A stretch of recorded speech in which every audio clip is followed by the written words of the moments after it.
Assalamualaikum warahmatullahi wabarakatuh. Halo sahabat kita, selamat datang kembali di podcast Pojok Sehat Klinik Dokter Kita. Kalau bicara soal nyeri sendi, rata-rata orang-orang akan ingat sama asam urat. Padahal ada penyakit lain yang gejalanya tampak mirip, tapi penyebab dan pengobatannya itu berbeda. Salah satunya adalah rheumatoid arthritis atau disingkat RA. Nah, supaya kita tidak salah mengenali penyebabnya, hari ini kita sudah kedatangan Dr. Desi yang akan sharing tentang apa sih rheumatoid arthritis itu. Langsung aja kita sapa Dr. Desinya ya. Halo dokter, apa kabar? Baik, alhamdulillah, perawat Rizky. Sekarang lagi sibuk apa aja dokter? Sekarang masih sibuk ya, praktek juga di sini ya, di dokter kita. Sudah siap dokter untuk sharing hari ini? Siap. Oke, kalau begitu langsung saja. Dok, kita mulai dengan pertanyaan yang pertama ya. Pertanyaan yang paling sering muncul, sebenarnya apa sih rheumatoid arthritis itu? Dan apa bedanya sama penyakit asam urat? Iya, jadi Teh Rizky memang di masyarakat awam, rheumatoid arthritis atau biasanya disebut rematik mungkin ya, dengan gout arthritis itu memang ada perbedaan yang sangat mendasar. Kalau rheumatoid arthritis itu disebabkan karena penyakit autoimun. Autoimun artinya imunnya sendiri menyebabkan sesuatu gejala terhadap diri pasiennya gitu. Jadi yang seharusnya si imun ini melawan bakteri, virus, tapi ini menyebabkan gangguan terhadap jaringan pasien sendiri. Dan di sini yang paling sering terkena ya jaringan sendinya atau sinovialnya. Lama-lama akan terjadi peradangan kronis yang akhirnya si pasien akan mengeluh nyeri-nyeri di daerah sendi. Nah, kalau untuk gout atau asam urat itu penyebabnya dari peningkatan asam urat di darah yang terjadi karena over metabolisme mungkin ya. Jadi terlalu banyak makan yang protein yang mengandung asam urat sehingga yang seharusnya dikeluarkan lewat urin ini dibentuk kristal menumpuk di sendi. Juga sama menyebabkan nyeri pada sendi-sendinya gitu. Maaf saya ulang, jadi walaupun sama-sama menyebabkan nyeri di sendi, tapi tadi akar permasalahan itu beda ya dok ya? Antara asam urat dan rematik. Berarti kalau disederhanakan, rematik itu terjadi karena tadi si tubuhnya menyerang diri sendiri ya dok? Iya betul. Sedangkan kalau asam urat itu karena tadi ada penumpukan kristal di sendinya. Oke, siap. Begitu teman-teman ya. Pertanyaan selanjutnya, siapa yang lebih beresiko terkena kedua penyakit tersebut dok? Untuk rheumatoid arthritis paling sering menyebabkan nyeri sendinya itu terkena pada perempuan Teh Rizky. Jadi perempuan usia 30-an sampai 50-an ya, meskipun tidak menutup kemungkinan di bawah 30 juga beberapa kasus sudah saya temukan. Ya karena mungkin tadi ya penyebabnya bisa karena faktor genetik, hormonal gitu, atau mungkin dari kondisi fisik, obesitas itu juga bisa berpengaruh. Nah kalau untuk gout atau asam urat itu banyak di laki-laki dengan usia 30-an pun sama, kadang di bawah itu 25 ke atas sampai usia 50-an itu sering karena mungkin dari gaya hidup ya, dari pola makan terlalu banyak protein, terlalu banyak makan jeroan, kurang olahraga, kurang air putih juga. Karena asam urat itu kan Teh Rizky dikeluarkan dari urin ya, jadi kalaupun menumpuk tidak ada air yang membantu keluarnya asam urat, dia akan menumpuk juga di sendi. Jadi kurang air minum juga betul, akan salah satu penyebabnya itu ya dok? Ya. Tapi kenapa ya dok rata-rata orang-orang tuh kalau udah ada keluhan nyeri sendi langsung berasumsinya tuh asam urat gitu? Iya, karena mungkin lebih mudah diingat mungkin ya Teh Rizky ya. Jadi kalau sakit sendi kenapa? Oh asam urat gitu. Tapi memang beberapa ada juga yang bilang oh itu rematik. Nah rematik itu mungkin sebetulnya rheumatoid arthritis. Cuman masyarakat lebih banyak menyamakan rheumatoid arthritis sama dengan asam urat. Padahal berbeda. Dan sebetulnya nyeri sendi itu tidak hanya dua itu saja Teh Rizky. Jadi banyak penyebab yang lain juga. Cuman memang kita lebih memfokuskan yang sering ya asam urat dan rheumatoid arthritis ini. Oke, jadi seringnya soalnya dua penyakit ini. Iya, betul. Walaupun tadi mungkin asam urat lebih populer ya secara istilahnya. Iya.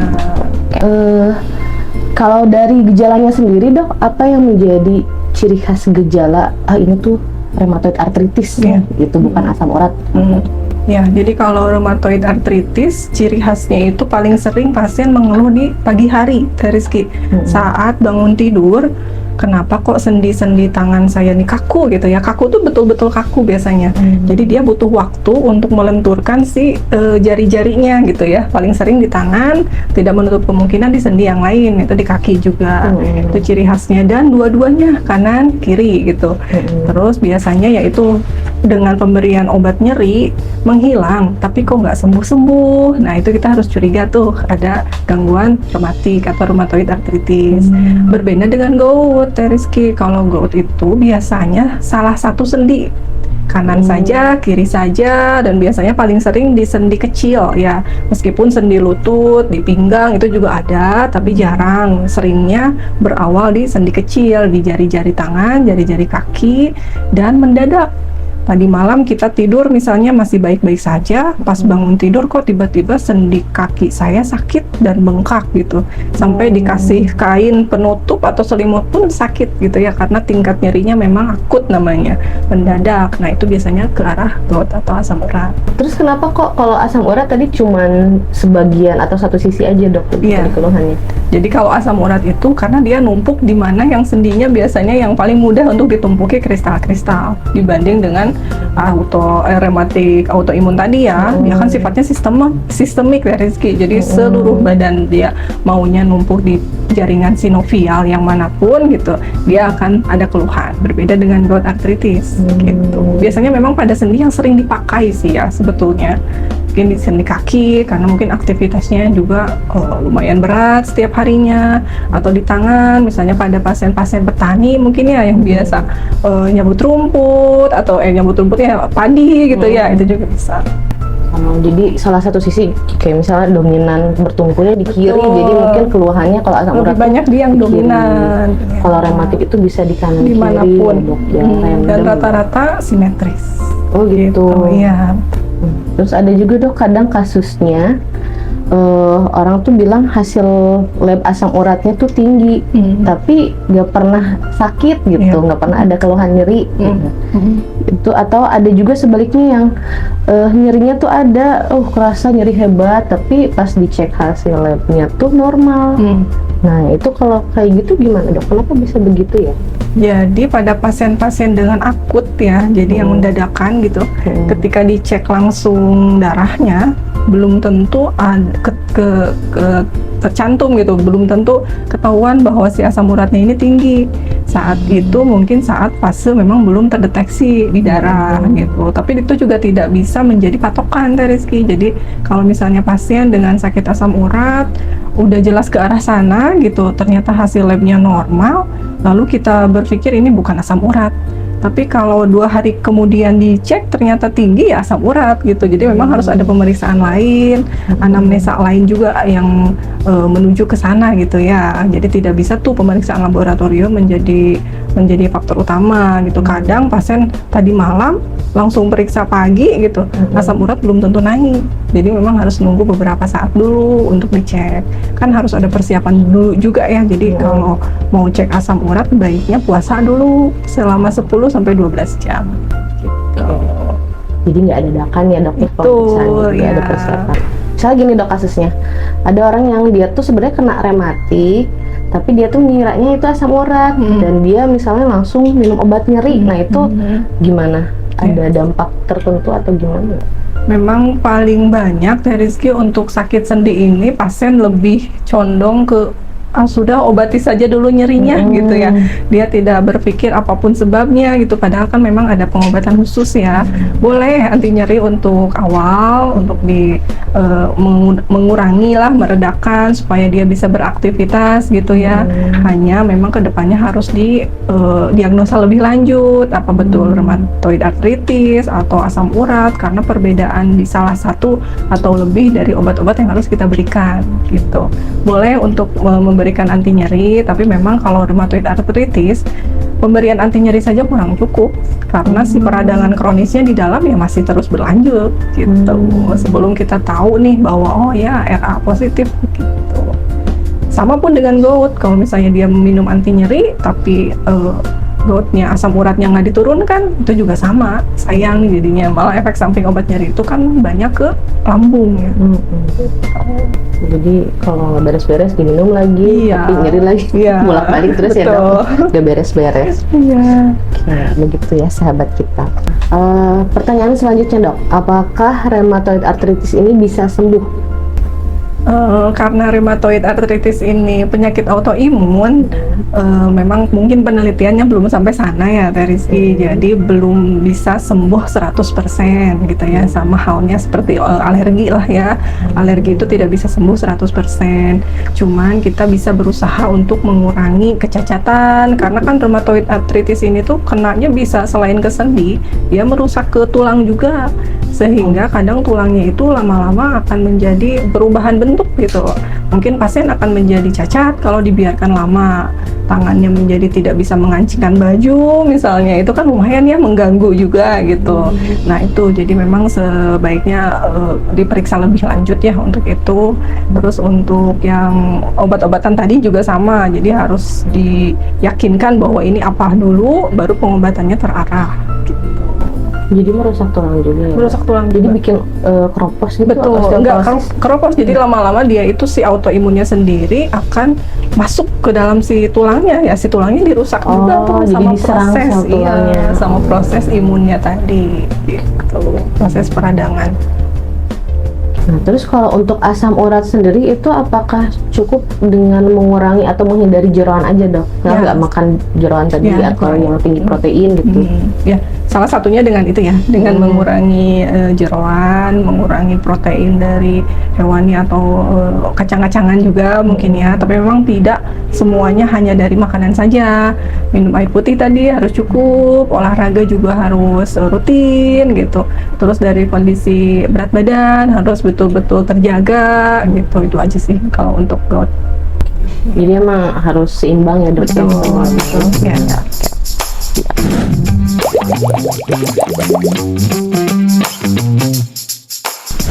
Nah, sekarang kita masuk ke segmen favorit, yaitu mitos atau fakta. Nah, saya akan membacakan beberapa pertanyaan yang sering beredar di masyarakat ya dok ya. Nanti dokter tinggal menjawab mitos atau fakta beserta penjelasannya. Baik. Oke. Yang pertama, nah ini untuk jawabannya sepertinya dok ya. Jadi nanti kalau fakta, dokter angkat fakta, kalau mitos dibalik yang mitosnya. Dan plus penjelasannya. Sudah siap dok untuk mitos atau faktanya? Siap. Oke. Mitos atau fakta. Yang pertama, penderita rheumatoid arthritis sebaiknya tidak berolahraga karena nanti sendinya semakin rusak. Itu mitos Teh Rizky. Jadi sebaiknya apapun sih ya sakit, jadi sebaiknya olahraga mah tetap, meskipun olahraga ringan seperti stretching, melenturkan sendi-sendi gitu ya, olahraga ringan sajalah, jangan sampai yang berat-berat. Kalau bisa berenang, jalan santai atau bersepeda mungkin ya. Jadi ototnya tidak kaku, tidak tambah kaku, dan sendinya juga bisa beradaptasi untuk terus bergerak. Gitu. Jadi sebaiknya tetap berolahraga, Tetap berolahraga. ya. Oke. Yang kedua, mitos atau fakta. Minum air putih yang cukup dapat membantu menurunkan resiko serangan asam urat. Ya, betul, fakta Teh Rizky. Jadi asam urat itu karena tadi dikeluarkan melalui urin, sebaiknya dibantu untuk minum air putih minimal 8 gelas sehari. Gitu bisa cepat pengurangannya. Yang berikutnya, mitos atau fakta.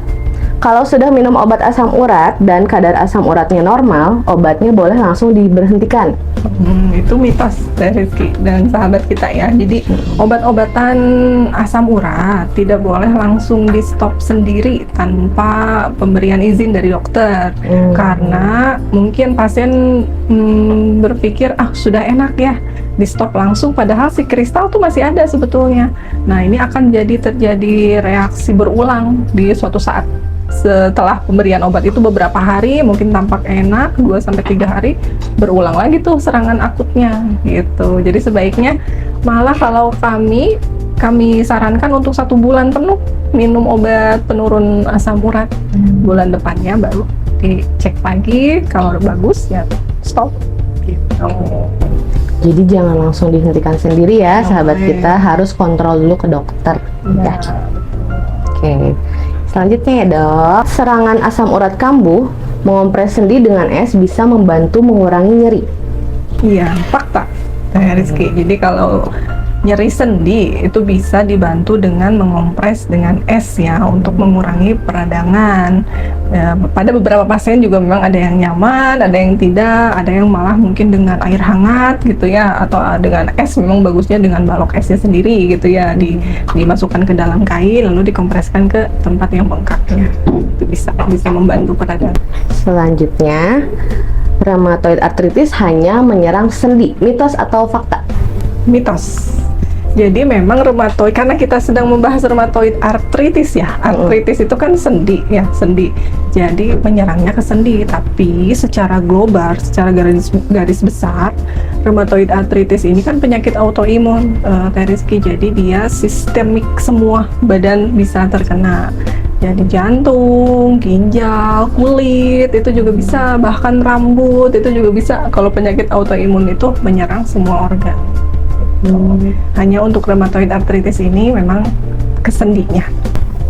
Pas diserangnya di sendi itu namanya jadi rheumatoid arthritis. Iya. Kalau bukan sendi berarti namanya beda Namanya lagi. Dok? lain lagi. Oke. Betul. Tapi penyebabnya sama ke dia, autoimun. Oke, terima kasih Dokter Desi atas penjelasannya ya. Sama-sama. Semoga sahabat kita jadi lebih memahami bahwa tidak semua nyeri sendi itu adalah asam urat gitu ya. Dan mengenali gejala sedini mungkin itu sangat penting agar tadi tepat penanganannya, tepat pengobatannya, dan kita bisa mencegah komplikasi yang mungkin akan terjadi. Kalau sahabat kita atau anggota keluarganya ada yang punya keluhan nyeri sendi yang berulang, atau misalnya tadi kaku di pagi hari, atau bengkak yang tidak kunjung membaik, nah jangan ragu untuk berkonsultasi dengan tenaga medis. Ya, layanan konsultasi dokter spesialis penyakit dalam dengan Dr. Rifani Cynthia SPPD. Nah, untuk jadwalnya bisa dilihat di sini. Dan jangan lupa like dan subscribe YouTube Klinik Dokter Kita. Saya perawat Rizky pamit undur diri. Sampai bertemu di podcast Pojok Sehat berikutnya. Assalamualaikum warahmatullahi wabarakatuh.